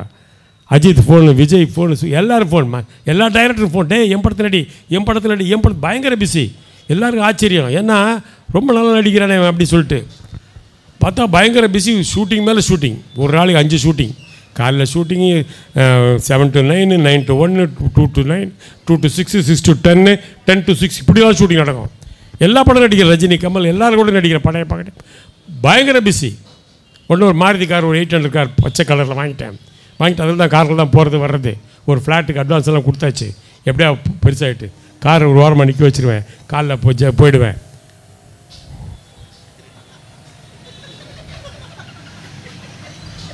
ஐயா என்னையா சர்ச்சு பக்கமே உன்னை காணோம். முன்னவாது கிறிஸ்மஸ் நியூ இயருக்காவது வருவேன், இப்போ அதுக்கு கூட வரமாட்டேன்றேன். மூஞ்சி கோணிக்குனுக்குது, தானாக கோணிக்கிச்சு என்ன வந்து கேட்குறேன். பெல்ஸ் பால்சி இதுக்கு பேர் போய் டாக்டரை பாருன்றான். பெல்ஸ் பால்சியா என்னடா சொல்கிறவ அப்படின்னு யோசிக்கிறேன். அது ஒரு வியாதி, அது பேர் பெல்ஸ் பால்சி, அதான் முகவாதம். அப்படியே நிற்குது. அப்படியே ஷூட்டிங் வர போயிட்டேன். காலையில் ஷூட்டிங் அடிச்சிடலாச்சே. போனால் டைரக்டர் கேட்குற சக்தி சிதம்பரம், சார் என்ன சார் வாயை கோணை பண்ண நிற்கிறீங்க? வாயை கோணை பண்ண நிற்கிறேண்ணா. அதுவா கோணிக்குச்சு. அதுமாதிரி நான் கோணை பண்ண என்ன திட்டுறேன்?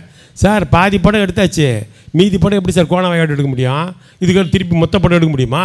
திட்டுறாரு டைரக்டர். நீ ஏன் கவலைப்படுற? அந்த ஹீரோ ஜீவன் கூப்பிடு, நான் சின்னதாக ஒரு ஜோக் அடிப்பேன். அடிச்சோடனே கோபத்தில் ஒரு அறை விட சொல்லு. ஒரு அறை விட்டோன்னே அப்படியே கீழே விழுவேன். விழுந்து எழுதும்போது வாய் கோணிக்கும். என்னப்பா அடிச்சு வாய் கோணிக்குச்சுப்பா, என்னப்பா அப்படி பண்ணிட்டேன்னு அவனை கதை மாற்றிடுவேன். அப்படி மீதி படம் அப்படி நடிக்கிறேன் வாய் கோணின மாதிரியே. அப்போ கமல்ஹாசன் காலில் ராடு வச்சுருக்காங்க, நொண்டி நொண்டி வர்றாரு ஷூட்டிங்கு. என்ன ரமேஷ் கண்ணா பெல்ஸ் பால்சியா என்ன பண்ணேன்? அதெல்லாம் ஒன்றும் இல்லை சார், ஹீரோ கூப்பிடுவேன், ஒரு ஜோக் அடிப்பேன், ஒரு அறை விடுவான், கீழே ஊந்தி வந்தோன்னே வாய் கோணிச்சுன்னு கதையை மாற்றிட்டேன் சார். நீ மாற்றலாம், நான் மாற்ற முடியாது, நான் நொண்டி நொண்டி தான் நடக்கணும். அவர் எப்படி கதையை மாற்றுவார்? ஃபீல் பண்ணிட்டு போகிறார் அவர். அப்படியே வாய் கோணையாகவே இருக்குது. என்ன பண்ணுறது? பார்த்தா படங்கள் குறையுது கொஞ்சம் கொஞ்சமாக. நல்ல மூஞ்சிக்கே சான்ஸ் கொடுக்க மாட்டான், கோண மூஞ்சிக்காக கொடுப்பான் சான்ஸ். எல்லா படத்தையும் தூக்குறாங்க நம்மளை. என்ன பெரிய தலைவலியாக போச்சே அப்படின்னு சொல்லி டாக்டரை போய் பார்க்குறேன். பெரிய டாக்டர். என்ன சார் பண்ணுறது? ஒன்றும் கவலைப்படாதீங்க, இந்த இடத்த கட் பண்ணி இழுத்து வச்சு இங்கே தச்சிடலான்றார். நான் கேட்டேன், அதெல்லாம் செருப்பாது இழுத்து வச்சு தைக்கிறதுக்கு? இல்லை விளையாடுறீங்களா டாக்டர்? ஆமாம், வேறு வழி இல்லைங்க. அப்போ என்ன ஆகும் டாக்டர்? இங்கே ஒரு பெரிய தையல் இருக்குன்னு நான் சொன்னேன். நான் ஒரு காமெடி நடிகன், இவ்வளோ பெரிய முகத்தில் ஒரு வெட்டோடு இருந்தால் முக வெட்டு முத்தையா, அறுவாள் ஆறுமுகம் இப்படி தான் நடிக்க முடியும். அதெல்லாம் முடியாது சார், தையல்லாம் போட முடியாது. தையல் போட முடியாது, ஒன்றும் பண்ண முடியாது, போங்கன்ட்டார். இப்போ எப்படி இருக்கு பாருங்கள். சினிமாவில் கஷ்டப்பட்டு வந்து ஒரு நடிப்பாகி பெரிய எல்லா படங்களும் நடித்து பிஸியாக இருக்கிற நேரத்தில் வாய் கோணிச்சு. செல்ஃபி வந்து எடுப்பான். சார் செல்ஃபி சார், எடுறா. என்ன சார் ஒழுங்கு எடுக்கிறீங்க? சிரிங்க சார். டேய் சிரிக்க முடியாதுடா, வேணுன்ட்டு ஒழுங்கு எடுக்கிற, செல்ஃபி கொடுக்க இஷ்டம்னா முடியா, திட்டிட்டு போவான் என்ன அவன். இப்படியே யோசிக்கிறேன், என்ன பண்ணுறது தெரியல. என்ன பண்ணுறது? 2 பேர் வராங்க. ஐயா என்னமோ உங்கள் முகத்தை பார்க்கணும், அப்பாயின்மெண்ட்டு வாங்கணும்னு சொன்னேன், இப்போ முகம் பார்க்குற மாதிரியே இல்லையே, ரொம்ப கேவலமாகுதே அப்படின்னு கிண்டல் பண்ணுறாங்க. கிண்டல் பண்ணுறீங்களா? என்ன பண்ணுறது தெரியல, முடிச்சு. டே போடா போ, நமக்கு இருக்கிற ஒரே தேவன் மிகுந்த இரக்கமும் கிருபையும் உள்ள தேவன் இயேசு கிறிஸ்து மட்டும்தான். இமைப்பொழுது உன்னை கைவிட்டேன், ஆனால் மறுபடியும் சேர்த்துக்கொள்வேன் சொன்ன ஒரே தேவன் இயேசு கிறிஸ்து மட்டும்தான். அவர் மட்டும்தான் நம்மளை திருப்பி திருப்பி காப்பாற்றுவார். அந்த ஒரு ஞாபகத்தில் வச்சுங்க. போட அப்படின்னு போகிற பயங்கர ஜபம் உபவாச ஜபம் அப்படி பயங்கரமாக இருக்கிறேன். அப்படியே பார்க்குறேன், பார்த்தா சாதாரண ஒரு டாக்டர் ரோட்டில் பார்க்குறாரு. ஏழுமலையின் பேர், ஃபிசியோதெரபிஸ்ட் அவர். கண்ணன் ஆர்த்து 2 பேர். என்ன சார் வாய் கோணிக்கிச்சு? ஆமாம்ப்பா, என்ன பண்ணுறது, சினிமாலாம் குறையுது, நான் வேணால் ஒரு ட்ரீட்மெண்ட் பண்ணுறேன், ஆனால் கேரண்டி கிடையாது, சக்ஸஸ் ஆனாலும் ஆகாமல் போகலாம். பரவாயில்ல பண்ணுங்க, ஏதோ தைக்க மாட்டீங்கல்ல? தைக்க மாட்டேன். ஓகேவா? நேரம் பண்ணால் கரண்ட்டு வச்சாங்க. கிட்டத்தட்ட 3 மாதம் 1/2 hour கரண்ட்டு வைப்பாங்க. இந்த இடத்துல உயிர் போகும், வலி போகிற மாதிரி. அப்படியே இழுத்து இழுத்து இழுத்து இழுத்து இழுத்து இழுத்து வாய் நேராக ஒரு மாதிரி வாய் சரியாயிடுச்சு. அப்புறம் டைரக்டர்களை போய் பார்க்குறேன். டைரக்டர் கூப்பிட்றான், கிட்ட வாங்க, சிரிங்க, இந்த பக்கம் சிரிங்க, இந்த பக்கம் சிரிங்க. வாய் கரெக்டாக தாங்க இல்லை, சான்ஸ் கொடுத்துடலாம். வாயை பார்த்தே சான்ஸ் கொடுத்தாங்க ரொம்ப நாளுக்கு அப்புறம். அப்படி பாருங்கள், சாதாரண டாக்டருங்க எங்கேருந்து வந்தாங்கன்னு தெரியாது. யார் அனுப்பிச்சாங்க? அவரை இயேசு கிறிஸ்து அனுப்பிச்சார். ஜீசஸ் அனுப்புவார். கரெக்டான நீ உண்மையான தெய்வத்தை கும்பிட்டேன்னா உண்மையான வைத்தியர் அனுப்புவார். ஸ்ரீதேவி கோடீஸ்வரி, அவளுக்கு அமெரிக்காவில் ஆப்ரேஷன், அவங்க அம்மாவுக்கு ஆப்ரேஷன் பண்ணிட்டாங்க, வாய் பேச்சு வரல. என்னன்னு பார்த்தா வலது மூலையில் ஆப்ரேஷன், தெரியாமல் இடது மூலையில் பண்ணிட்டாங்க. அப்போது பணம் முக்கியம் இல்லை, கர்த்தராகிய இயேசு கிறிஸ்து நம்பு, அவர் தான் முக்கியம். அவர் தான் உங்களுக்கு கரெக்டான வைத்தியர் அனுப்புவார். சாதாரண டாக்டர் வந்து சரி பண்ணிட்டு போயிட்டாங்க. இப்போ எப்படி இருக்கும் பாருங்கள். அதனால் இயேசு கிறிஸ்து நம்புங்க. என் வாழ்க்கையில் முதலாவது கடவுளையும் அவருடைய ஞானத்தை தேடுங்கள், மற்றவையெல்லாம் உங்களுக்கு கூட கொடுக்கப்படும். அதான் உண்மை. நல்லா படங்கள் போயிட்டு இருந்துச்சு. 2013 ஹார்ட் அட்டாக் வந்துடுச்சு. டாக்டர்கிட்ட போகிறேன், டெஸ்ட் பண்ணுறாங்க, பிளட் டெஸ்ட்டு. ஒரு மனிதனுக்கு 4000 கவுண்ட்டு தான் இருக்கணும் வெள்ளை எனக்கள். எனக்கு அப்போ 10,000 கவுண்ட்டு. 4000 10,000 இருக்குது. டாக்டர் 10,000. டிஆர் முரளி ராமச்சந்திரன் பெரிய டாக்டர். சார் ஒயிட் கவுண்ட்றது கத்தியெல்லாம் வைக்க முடியாது, ரிஸ்க்கு சார். அப்போ என்ன பண்ண போகிறீங்க? பைபாஸ் பண்ண முடியாது. பைபாஸ்லாம் நான் பண்ண மாட்டேன். இங்கே ஒரு தையலுக்கே இப்போ சம்மதிக்கல, நான் எப்படி இவ்வளோ தையல்? சரி ஸ்டண்டு வைக்கலாம், ஆனால் பிளட் டெஸ்ட்டில் ஒயிட் கவுண்ட் இருக்குதே, கை வைக்க முடியாதே. அப்போ என்ன பண்ணுறது? போங்க மாத்திரை சாப்பிடுங்க, ஆன்டிபயோட்டிக் கொடு, 3 மாதம் மாத்திரை சாப்பிட்டு 4000 கொண்டாந்தோடனே 2 ஸ்டண்ட் வச்சுட்டாங்க. மறுபடியும் ஷூட்டிங் போகிறேன், மறுபடியும் பயங்கர பிஸி. 2 பேர் வராங்க, டோன்ட் டிஸ்டர்ப், நான் இப்போ தான் ஸ்டண்ட்டு வச்சு நடிச்சுன்னுக்கிறேன், தொல்லை பண்ணாதீங்கன்றேன். போயிட்டாங்க. அவ்வளோதான். அவங்க அப்படியே வந்து ரிட்டர்ன் போவாங்க, அவ்வளோதான். பார்த்தா 2018 மறுபடியும் ஹார்ட் அட்டாக். மறுபடியும் போகிறேன் டாக்டர்கிட்ட, செக் பண்ணுறாரு. சார் இன்னும் 2 ஸ்டண்ட் வச்சிடலாம் சார். வைங்க, ப்ளட் டெஸ்ட் பண்ணுங்கள். பண்ணியாச்சு. 4000 10,000 இருந்துச்சுல்ல, 40,000 கவுண்ட்டு வெள்ளை அணுக்கள். அவர் சொல்ல, டாக்டர் என்னங்க வெயிட் கவுண்ட்டை கூட்டிக்கிட்டு வரீங்க? நான் ஒன்றும் கூப்பிட்டு வரல டாக்டர், அது தானாக வருது. இன்னும் நான் கூப்பிட்டு வரமே என்ன திட்டுறீங்க? அதெல்லாம் முடியாது, போய் ட்ரீட்மெண்ட் எடுங்கன்ற மாதிரி ட்ரீட்மெண்ட் 3 மாதம் ஹெவி டோஸ் ஆன்டிபயோட்டிக் மாத்திரைலாம் கொடுத்து குறைச்சி இன்னும் 2 ஸ்டண்ட் வச்சிட்டேன். 2 ஸ்டண்ட் வச்சோன்னு டாக்டர் சொன்னார், ரமேஷ் சொன்னேன், சார் இதுக்கப்புறம் ஸ்டண்ட் வைக்க முடியாது சார் உங்களுக்கு. ஏன் சார்? நீங்கள் ஒரு காமெடி நடிகன், ஏற்கனவே 4 ஸ்டண்ட் வச்சாச்சு, இன்னும் 2 ஸ்டண்ட் வச்சா நீங்கள் ஸ்டண்ட்டு நடிகனா வேணால் நடிக்கலாம் அப்படின்னு கிண்டல் பண்ணுறாரு. என்ன சார் கிண்டல் பண்ணாங்க டாக்டர், இப்படின்னா விளையாடுறீங்களா? ஒயிட் கவுண்ட்ன்றது எவ்வளோ பெரிய பிரச்சனை. அது வெள்ளை அணுக்குள் மனுஷனுக்கு 4000 மேலே போகக்கூடாது. உங்களுக்கு கிட்டத்தட்ட 40,000 1 லட்சம் வந்துருக்குது, விளையாடுறீங்களா? 3 மாதத்துக்கு டெஸ்ட் பண்ணுங்கள், ரிசல்ட் பாருங்கள், அதுக்கு ட்ரீட்மெண்ட் பண்ணுங்கள். திட்டி அனுப்புகிறார் டாக்டர். எல்லா டாக்டரும் திட்டுறாங்க, நான் பார்க்குறவங்கலாம். சரி போய் டெஸ்ட் பண்ணுறேன். டெஸ்ட் பண்ணால் லேபில் போய் டெஸ்ட்டு கொடுத்துட்டு வந்தோடனே ஒரு 4 மணி நேரத்தில் ஃபோன் வரும், சார் சீக்கிரம் வாங்க சீக்கிரம் வாங்க. என்னையா வெள்ளை அணுக்கள் கூடி போச்சு, அதுதானே? எவ்வளோயா? 40,000மா? 40,000மா? 1 லட்சம் சார் அப்படின்னு மிரட்டுவான். சரி இருக்கட்டும், நீ ஏன் வருத்தப்படுற? நான் தானே வச்சுருக்கிறேன். போவேன், மறுபடியும் 3 மாதம் கழிச்சு தூக்கி போட்டுருவேன், அதை பற்றி கவலைப்படாமல் ஷூட்டிங் பண்ணிட்டுருப்பேன்.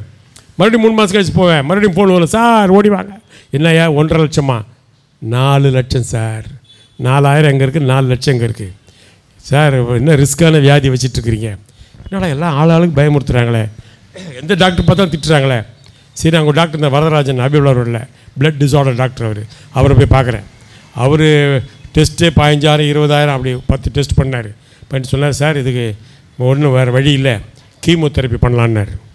கீமோதெரப்பியா அப்படின்னு எனக்கு ஷாக்கு. அவ்வை சர்மி ஷூட்டிங் நடக்கும்போது கமல்ஹாசன் ஒரு நாள் வந்து கண்ணீர் விட்டு எழுதி உட்காந்துருக்காரு. என்னன்னு கேட்குறோம், இந்த மாதிரி ஸ்ரீதேவி தெரியுமாடா? ஆமாம், எவ்வளோ பெரிய ஆர்டிஸ்ட்டு, கண்ணெல்லாம் மீன் கண்ணு மாதிரி இருக்கும், நல்லா ஹைட் ஹெஃப்டி ஃபிகரு, 6 அடி 5 அடி 6 அடி இருப்பாங்க. அவங்க முடி வந்து பார்த்தா முழங்கால் வரைக்கும் இருக்கும். அவ்வளோ அழகான நடிகை, ரொம்ப பாடுவாங்க. எம்எல் வசந்தகுமாரியோட பொண்ணு அவங்க. அவங்களுக்கு வந்து பிளட் டிஸார்டர் வந்துடுச்சு. கீமோதெரப்பி பண்ணாங்க, முடியெல்லாம் கொட்டிடுச்சு, மூஞ்சியெல்லாம் சுருங்கிடுச்சு. 5 அடி ஆர்டிஸ்ட்டு 3 அடிக்கு வந்துட்டாங்க. அப்புறம் கேரளாவில் போய் ட்ரீட்மெண்ட் பண்ணாங்க. செத்தே போயிட்டாடா அப்படின்னு அழுதார். இது எனக்கு ஞாபகம் வருது. ஆஹா, கீமோதெரப்பி பண்ணால் தலை கொட்டிடும், முடி கொட்டிடும், மூஞ்சி சுருங்கிடும். அவங்க 5 அடி 3 அடிக்கு வந்தாங்க, நம்ம 4 அடி தான் இருக்கிறோம், 1.5 அடிக்கு போக முடியாது, ரொம்ப கஷ்டம்.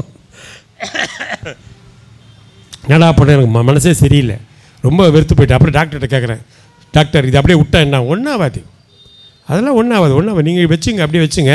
திடீர்னு ஒரு நாள் பார்த்தா ஸ்ட்ரோக் அடிக்கும். என்ன ஸ்ட்ரோக் அடிச்சோன்னா பிளட் அப்படியே வாமிட்டு அங்கேயே செத்துருவீங்க. அப்படி இல்லை திடீர்னு ஸ்ட்ரோக் அடிக்கும், கண்ணு போயிடும். அப்படின்னு ஸ்ட்ரோக் அடி திடீர்னு கோமாவில் படுத்துருவீங்க. கோமாவில் படுத்த யார் சோறு போடுவோம் நமக்கு? இப்படி மிரட்டுற டாக்டர். என்ன டாக்டர் சொல்கிறீங்க? ஆமாயா, இது அப்படிப்பட்ட வியாதி. இது வெள்ளை அணுக்கள் மனுஷனுடைய கெட்ட அணுக்களை ஒழிப்பதற்காக கொண்டு பிடிக்கப்பட்டது. ஆனால் அது நல்ல அணுக்களையும் சேர்த்து சாவடிச்சிடும். முதல்ல ட்ரீட்மெண்ட் பண்ணுற வேலையை பாருன்றாரு. எனக்கா மனசு ரொம்ப சரியில்லை, ரொம்ப வருத்தப்பட்டேன். சரி ஓகே, ஒரு நாள் கார் எடுத்துகிட்டு அப்படியே அம்ச்சி கறிக்க போகிறேன். அங்கே தான் நாங்கள் இருக்கிறோம். போனால் அங்கே ஒரு கூவாறு ஒன்று இருக்குது, ஒரு 200 அடி பள்ளம் இருக்குது, ஒரு 3 அடி பேரப்பட்டுவாள் ஒன்று இருக்குது. அப்படியே யோசிக்கிறேன், நமக்கு புகழ் வந்துடுச்சு, பணம் வந்துடுச்சு, பசங்களுக்கு கல்யாணம் பண்ணியாச்சு, வீடு வாங்கியாச்சு, கார் வாங்கியாச்சு. ரஜினி, கமல், அஜித், விஜய். அஜித் வச்சு டைரக்ட் பண்ண இளையராஜா இசையமைத்த ஒரே படம் அஜித் படம், என் படம் மட்டும்தான். வேறு எந்த படம் இளையராஜா இசையமைக்கலை, எனக்காக பண்ணார் அவர். ஏன்னா என் மாமனார் கிட்டார் வாசித்தவர். எல்லாமே வந்துச்சு, புகழ் வந்துச்சு, எல்லாம் தெரிஞ்சு. இப்போ நம்ம எதுக்கு நம்ம வாழணும் யோசிச்சு பாருங்கள். எல்லாம் எதுவும் கிடைக்கலன்னா பரவாயில்ல, கதாசிரியர் ஆயாச்சு, டைலாக் ரைட்டர் ஆயாச்சு, நடித்த எல்லா நடிகரோடையும் நடித்தாச்சு. ரஜினிலேருந்து கட்சி தனுஷ் வரை நடித்தாச்சு. வாழ்க்கையை முடிச்சிடலாம், இனிமேல் நம்ம இருக்கக்கூடாது, வேஸ்ட் லைஃப், அவ்வளோதான். எட்ரா காரை ஸ்பீடு பறக்குது காரு. அப்படி ஜம்ப் பண்ணோம்னா கீழே விழுந்தா என்ன, 200 அடி பள்ளத்தில் கார் விழுந்தா காரும் காலி, நானும் காலி. அழகாக சேர்த்துடலாம். என்ன எழுதுவாங்க பேப்பரில், கார் விபத்தில் ரமேஷ் கண்ணா நடிகர் மரணம், இயக்குனர் மரணம், அவ்வளோதானே. போயெல்லாம் முடிவு பண்ண கார் எடுத்துட்டேன். கிட்டத்தட்ட ஒரு 400 அடி இருக்கும் எனக்கு அந்த பிரிட்ஜுக்கும். கார் வேகமாக போயிட்டுருக்குது. எல்லாம் ரைட்டில் வந்து ஓவர்டேக் பண்ணுவாங்க. ஒரு ஆட்டோக்காரு லெஃப்ட்டில் வர்றாரு, அவர் வந்து எனக்கு முன்னாடி வந்து ஆட்டோ ஓவர்டேக் பண்ணி எனக்கு முன்னாடி போயிட்டு இருக்காரு வேகமாக. ஐயோ யார் அந்த ஆட்டோக்காரு திடீர்னு குறுக்க வந்துட்டார். சரி எங்களை நிறுத்திட்டு ஓரமாக போகிறேன். ஓரமாக போக மாட்டேன்ட்டார், ஸ்பீடாக போயிட்டுருக்காரு. ஆனால் அந்த ஸ்பீடுக்கு போல் நான் ஜம்ப் பண்ண முடியாது. ஆனால் அவர் ஸ்பீடாக தான் போயிட்டுருக்காரு. எனக்கு டவுட்டு, ஏன் இந்த ஆட்டோக்கார் திடீர்னு முன்னாடி ஸ்பீடாக போயிட்டுருக்காரு? ஒருவேளை அவருக்கு வெள்ளை அணுக்கள் இருக்கும் பொழுது நமக்கு முன்னாடி அவர் சாவலான்னு ஐடியா பண்ணுறாரு. சரி அவர் எப்படி சாவறாரு பார்த்துட்டு அதுமாதிரி நம்ம விழுந்துடலாம் அப்படின்னு நினச்சா நிறுத்திட்டார் ஆட்டோவை. டோட்டல் ஆட்டோ நின்று போச்சுங்க. என் கார் பக்கத்துலேயே போய் நின்று போச்சு. அவர் இறங்கி போயிட்டார், வேறு ஆட்டோ விட்டு எங்கேயோ போயிட்டார் பக்கத்தில். என்னடா ஒன்றுமே புரியல. இனிமேல் அவர் வந்து ஆட்டோ எடுத்துகிட்டு நான் ரிவர்ஸ் எடுத்து 1.5 கிலோமீட்டர் பின்னாடி போய் ஸ்பீடாக வந்தால் தான் ஜம்ப் பண்ண முடியும். ஏன் இப்படி ஆகிப்போச்சு? நமக்கு சாவறதுக்கு கூட ஒரு சுதந்திரம்லாம் பண்ணிட்டு போயிட்டு வந்தாலே என்னென்னா அப்படியே பரிதாபமாக வெறுப்பாடி பார்த்துட்டு இருக்கிறேன். அப்போ தான் ஆண்டவர் நம்மளோட பேசுகிறாரு. ஆட்டோவில் ஒரு வாசகம் எழுதியிருக்குது, கர்த்தர் உன் நடுவில் இருக்கிறார், இனி தீங்கை காணாதிருப்பாய். செப்பானியா 3:15 அந்த வார்த்தை அதில் எழுதியிருக்குது. அப்படியே படிக்கிறேன் நான். எனக்கு ஒன்றுமே புரியல. ஆண்டவர் நம்மளோட பேசுகிறார், தேவன் நம்மோடு பேசுகிறார், ஆவியானவர் நம்மளோட பேச சொல்லி கேள்விப்பட்டுருமே. எப்படி பேசுவார்? காலையில் பைபிள் எடுத்து திறந்து வைங்க, படிக்கிற ஒவ்வொரு வசனமும் அவர் நம்மளோட பேசுகிறார். ஒவ்வொரு வசனமும் நம்மளோட பேசுகிறார். வசனங்கள் மூலம் தான் கர்த்தர் பேசுவார். அது அன்றைக்கி நடக்குது. நான் அப்படியே பார்க்குறேன், என்ன இது இந்த ஆட்டோக்காரர் வந்து நிறுத்தினார், இதில் இந்த வாசகம் வேறு வந்துடுச்சு, ஏன் வந்துடுச்சு அப்படின்போது தான் யோசனை வருது. உனக்கு வாழ்க்கை வந்தது, புகழ் வந்தது, பணம் வந்தது, கார் வந்தது, பங்களா வந்தது, எல்லாம் வந்தது. எங்கேயாவது ஒரு இடத்துலையாவது கர்த்தராக இயேசு கிறிஸ்து கொடுத்தாரு சாட்சி சொன்னியா? ஒரு இடத்துலையாவது சொல்லியிருக்கியா? பேட்டி காணுவாங்க, என்ன சார் நீங்கள் எப்படி சார் டைரக்டரானீங்க? என்னுடைய திறமை. நீங்கள் எப்படி நடிக்கிறானீங்க? என்னுடைய உழைப்பு. நீங்கள் எப்படி கதாசிரியரானீங்க? என்னுடைய கற்பனை வளம். ஓ எல்லாம் இப்படி தான், எல்லாம் நான் நான் நான் ஒரு இடத்துல கூட இயேசு கிறிஸ்து கிருபைன்னு சொன்னதே கிடையாது. அப்போ அது நம்ம பண்ண தப்பு தானே? யோசிச்சு பாருங்கள். விதைக்கிறவனாலும் அல்ல, நீர் பாய்ச்சுகிறவனாலும் அல்ல, விளைவிக்கிற தேவனாலே எல்லாம் ஆகும். இயேசு கிறிஸ்து இல்லாமல் எதுவுமே நடக்காது. நீ என்ன பண்ணாலும் இயேசு கிறிஸ்து முடிவு பண்ணால் தான் நீ அந்த இடத்துக்கு வர முடியும். அது என் வாழ்க்கையில் அப்போ தான் உணர்ந்தேன், ஆஹா நம்ம பெரிய தப்பு பண்ணிட்டோம், தேவனை மகிமைப்படுத்தவே இல்லை. அதனால் இருக்கிற காலம் வரைக்கும், உள்ள காலம் வரைக்கும் ஜீவனுள்ள ஆவியுள்ள வசனத்தை உலகெல்லாம் சாட்சியாக அறிவித்து தான் சாக போகிறேன். அது முடிவோடு தான் வாழ்ந்துட்டுருக்கிறேன். அதனால் மறக்காமல் சாட்சி சொல்லுங்கள். சாட்சி சொல்ல மறந்துடாதீங்க. சின்ன சின்ன விஷயம் கூட சாட்சி சொல்லுங்கள். பக்கத்தில் ஜோரனா போய் ஜெபம் பண்ணுங்கள். எல்லாம் செய்கிற வல்லவராக கர்த்தருக்கு உங்களை எல்லாம் செய்ய வல்லவராக இருக்கிறார். உங்களால் எல்லாம் செய்ய முடியலாம். ஒரு தடவை போனால் கிண்டல் பண்ணுவாங்க, பரவாயில்ல 2 தடவை ஜெபம் பண்ணுங்க, 3ஆவது தடவை அவங்களே கூப்பிடுவாங்க, அம்மா வாங்க ஐயா வாங்க ஜெபம் பண்ணுங்கன்னு அவங்களே கேட்பாங்க. அதனால் சாட்சி சொல்லுங்கள். சாட்சி சொல்லாமல் இருக்கவே இருக்காதீங்க. ஒவ்வொரு மாத்திரை சாப்பிட்டு உடம்பு சரியாச்சுன்னா மாத்திரை காரணம் இல்லை, அனுப்பின தேவன் தான் காரணம், இயேசு கிறிஸ்து தான் காரணம். ஏன்னா தப்பான மாத்திரை சாப்பிட்டு எத்தனை பேர் போயிட்டான் ஊரை விட்டு. அதனால் தைரியமாக பண்ணுங்கள். ஏன்னா இயேசு கிறிஸ்து வரப்போகிறார். வருகின்ற நேரம் நெருங்கி விட்டது. அதற்கான காரியங்கள் எல்லாம் பைபிளில் 4000 வருஷத்துக்கு முன்னாடி சொன்னதெல்லாம் நடந்துக்கிட்டே வருது, துல்லியமாக நடந்துக்கிட்டு வருது. அதில் சொன்னார் எருசலேம் மண்மேடாகி போகும்னு. எருசலேம் மண்மேடாகிடுச்சு. அதுக்கப்புறம் பாபிலோன் நினைவா எவ்வளோ பட்டணம் மண்மேடாகிடுச்சு, அதெல்லாம் திரும்பி வரல. ஆனால் அவர் சொன்னார் எருசலேம் மீண்டும் கட்டப்படும், கட்டக்கி ஆகிட்டாங்க. எருசலேம் தன் ஸ்தானத்தில் வைக்கப்படுனாங்க, வச்சுட்டாங்க. ட்ரம்ப் வந்தார், எருசலேம் தலைநகர் அறிவித்தார். எல்லாம் ஐநா சபையில் 238 நாள் எதிர்ப்பு, 33 நாள் தான் சப்போர்ட்டு. அது நம்ம இந்தியா கூட ஆஜரே ஆகலை. ட்ரம்ப் என்ன பண்ணார் தெரியுமா? ஏன் வீட்டை போட சொல்கிறேன், எருசலேம் தான் தலைநகரம் இஸ்ரேல் முடிவு பண்ணார், அனௌன்ஸ் பண்ணிட்டார். அப்போது அவர் சொன்னது அத்தனை நடந்துடுச்சு. அதனால் நாமெல்லாம் அவரை தரிசிக்க போகிறோம். இயேசு கிறிஸ்து வரப்போகிறார். நாள் காலம் சமீபமாகிவிட்டது. நாங்கள் சபையார் அத்தனை பேரும், ஐயா போதகர்மார் எல்லாருமே, நம்ம எல்லாரும் முகமுகமாய் அங்கே தரிசித்து தேவன் வலது பாரசி உட்காந்து பார்க்க போகிறோம். முகமுகமாய் தரிசிக்க போகிறோம், அவரோட பேச போகிறோம். அந்த நம்பிக்கையோடு இருங்க. தனியாக போன அளவோடு இல்லை, ஆளுக்கு ஒரு ஆத்மாவது சாட்சி கூட்டு போனோம். ஆத்ம சேகரிப்புக்கான நேரம். நிச்சயமாக ஒரு ஆத்மாவை சேகரிச்சுட்டு போனோம். அதனால் மறக்காமல் சாட்சி சொல்லுங்கள், ஆத்மாவை சேகரிங்க. ஆளுக்கு நீங்கள் ஒரு ஆள் ஒரு ஆத்மாவை சேகரித்து பாருங்கள். அடுத்த மாதம் இது 2 சர்ச்சு இல்லையா? அதனால் ஆத்மா சேகரிங்க, சாட்சி சொல்லுங்கள். என்னுடைய வாழ்க்கை தான் அதுக்கு உண்மையான சாட்சி. ஒரு இடத்துலையும் கடவுள் தான் என்னை காப்பாற்றிருக்கிறாரு இல்லையா? இந்தியாவுக்கே முதுகெலும்பு யார் தெரியுமா? கிறிஸ்தவர்கள் தான். கிறிஸ்தவர்கள்னால் இந்தியா இந்த அளவுக்கு முன்னேறி இருக்காது. உதாரணத்துக்கு சொல்கிறேன், சந்திராயன் ராக்கெட் விட்டாங்க இல்லையா? தும்பா ராக்கெட்லேருந்து விட்டாங்க. அப்போ தான் இந்தியா வல்லரசு ஆகிறதுக்கான ஒரு படி, அது ஒரு மேற்படி. அது அப்படிப்பட்ட இடத்த தேடிட்டு யார் போகிறாங்க தெரியுமா? விக்ரம் சாராபாய், ஹோமி பாபா, அப்துல் கலாம் அசிஸ்டன்ட் விஞ்ஞானி 3 பேர் போகிறாங்க. புவியீர்ப்பு விசை கம்மியாக இருக்கிற இடத்துல இந்த ராக்கெட் விட்டால் வேகமாக போகும். ராக்கெட்லாம் விட்டால் தான் ஒரு நாடு வல்லரசு ஆக முடியும். சந்திராயன் விட்டாங்களா அதுமாரி. அந்த இடம் எங்கே தெரியுமா இருக்குது? தும்பாவில் இருக்குது. அங்கே போகிறாங்க. எங்கெங்கே இந்தியா பூரா தேடுறாங்க. அந்த இடத்துக்கு போனால் பார்த்தா புவியீர்ப்பு விசை கம்மியாக இருக்குது. சூப்பராக இருக்கே, இங்கே இருக்கிறதுனால இங்கே வைக்கலான்னு கேட்டால் பார்த்தா அங்கே ஒரு சர்ச் இருக்குது. ரெட் ஸ்டோன் சர்ச், அது பேர் சிவப்புக்கல் சர்ச்சு. மக்தலேனா மரியாள் பேரில் கட்டின சர்ச்சு. பார்த்தாங்க, சரி நம்ம கேட்குற தப்புன்னு வந்தாங்க. பாஸ்டர் வந்தார், கூப்பிட்டாரு. ஐயா என்ன வேணும்? இது மாதிரி இந்தியா வந்து வல்லரசு ஆகணும்னா இப்படி சில காரியங்கள்லாம் பண்ணணும். அது புவியீர்ப்பு கம்மியாக இருக்குது. அதனால் நான் சரி நான் கேட்கலன்னு. வாங்க, இந்தியாவுக்காக எதையும் செய்வார்கள் கிறிஸ்தவர்கள். இந்தியாவுக்காக எதையும் செய்வார்கள். அவர்கள் தான் உங்களை அகராதி கொண்டாந்தாங்க. நீங்கள் இப்போ திருக்குறள் படிக்கிறீங்களே, பிரிண்டிங் இல்லைன்னா திருக்குறள் படிக்க முடியாது. திருவாசகம் படிக்கிறீங்களே, பிரிண்டிங் கொண்டு வந்து நாங்கள் அதனால தான் நீங்கள் இன்றைக்கி பிரிண்ட் அடித்து படிக்கிறீங்க. எல்லாமே முன்னேற்றத்துக்கு அத்தனை காரியம் கொடுத்தாரு. இப்போ அங்கே தான் ஆஃபீஸ் இருக்குது. ராக்கெட்டோட ஆஃபீஸ் சர்ச் நடந்த இடத்துல இருக்குது. 80 ஏக்கராக கொடுத்தாரு. 800 குடும்பத்தை காலி பண்ணார். அதனால் இந்தியா வல்லரசு ஆகிறதுக்கு முக்கியமான காரணம் கிறிஸ்தவர்கள். நிச்சயமாக சாட்சி சொல்லுங்கள், மறந்துடாதீங்க. ஏன்னா கடவுள் உங்களுக்கு கையோடு இருந்திருக்கிறார். நீங்கள்லாம் வந்திருக்கிறீங்கன்னா நீங்களாக வரல. நான் உன்னை தெரிந்து கொண்டேன், நான் உன்னை பேர் சொல்லி அழைத்தேன், என் உள்ளங்கையில் நான் உன்னை வரைந்திருக்கிறேன். அவர் சொல்லியிருக்காரு, கண்ணுக்குள்ளே வைத்து யோசனை சொல்வேன். ஒருத்தன் கேட்டான், உள்ளங்கையில் வைத்து வரைந்திருக்கிறீ சொல்கிறீங்களே? ஆமாம், எல்லோரும் வரைஞ்சிருக்காரு. ஆமாம், எல்லோரும் வரைஞ்சிருக்காரு. உள்ளங்கை காய்ச்சான். நம்ம இந்தியாவிலே 100 கோடி இருக்குது ஜனம். புள்ளி வச்சாலே 100 கோடி வைக்க முடியாது. இதில் எப்படியா வரைய முடியும் எல்லாரையும்? அப்புறம் உலகத்தில் இப்போ 500 கோடிக்கு மேலே இருக்குது. 100 கோடி இப்போ உலகத்தில் உள்ள அத்தனை பேரும் உள்ளங்கையில் வரைந்திருக்கிறார் சொல்கிறியே, அப்படி கிண்டல் பண்ணுறான் என்ன. எனக்கு ஒன்றுமே புரியல. யோசித்தேன். ஆமாம், உண்மை தான் நீ சொல்கிறது. அந்த ஜோபியில் இல்லை பேக்கெட்டில் என்ன வச்சுருக்கேன்? நான் செல்ஃபோன் வச்சுக்கிறேன். வெளியில் எடுத்தான். எவ்வளோ பெருசு செல்ஃபோன்?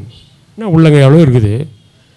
உலகத்தில் எங்கே போன்னு டச் பண்ணு வருதா பாரு. ஆமாம், வேர்ல்டில் எதோ இருந்தாலும் டச் பண்ணால் வந்துடும். ஏண்டா மனுஷன் கண்டுபிடிச்ச செல்ஃபோன்லேயே உலகம் வருதுன்னா கர்த்தரால் இயேசு கிறிஸ்து கையில் நீ வரைய மாட்டாராடா? வரைஞ்சிருக்கிறார். அது ஞாபகத்தில் வச்சுங்க. இயேசு கிறிஸ்து நம்புங்கள். வெளியில் புரஜாதில் கேட்குற அத்தனை பேர் சொல்கிறேன், என்னை ருசித்து பாருங்கன்னு சொன்ன ஒரே தேவன் இயேசு கிறிஸ்து தான்.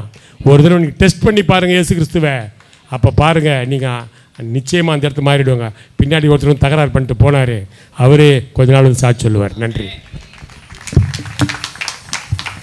கரங்களை தட்டி தேவனை துணைப்படுத்துவோமா? ஹல்லேலூயா. அருமையான ஒரு சாட்சி தேவன் இந்த நாளிலே பேசியிருக்கிறார். நம்ம இதில் ராஜேஷ் வந்து ஜெபிப்பார். கொடுத்த சாட்சியின்படியாக நம்ம எல்லாரும் செபிக்கலாம். கண்களை மூடி செபிப்போம். மகா பரிசுத்தமுள்ள இருக்கமுள்ள எங்கள் தேவனை உமக்கு ஸ்தோத்திரிக்கிறோம். அப்பா, வந்த தேவதாசனை தகப்பனே, சுவிசேஷம் எங்கள் மேலே விழுந்த கடமை என்று சொல்லப்பட்ட சாட்சிகள், பிரசங்கங்கள், ஆண்டவரே இந்த தெருவை, இந்த ஆண்டவர் இந்த பகுதியை ரட்சிங்க. ஒவ்வொரு குடும்பத்தில் தேவனுடைய சத்தங்கள் கேட்கப்படுவதாக. அந்த தேவதாசரை யாரையும் கருத்தில் ஒப்பு கொடுக்கிறேன். இந்த ஆண்டவரே இந்த கூட்டத்தை கருத்தில் ஒப்பு கொடுக்கிறேன். முடிவு ஒரு சம்பூர்ணமாய் மாற்று. நிச்சயமாகவே ஒரு முடிவு உண்டு. உன் நம்பிக்கை வீண் போகாது என்று சொன்ன தேவன் எல்லாருடைய இருதயத்தில் ஒரு சமாதானங்கள், ஒரு சந்தோஷத்தோடு கடந்து போக என் தேவன் பெரிய காரியங்களை சொல்லி இயேசு மூலம் ஜெபிக்கிறோம் நல்ல பிதாவே. ஆமென். தேங்க்யூ ராஜேஷ். நம்ம எல்லோரும்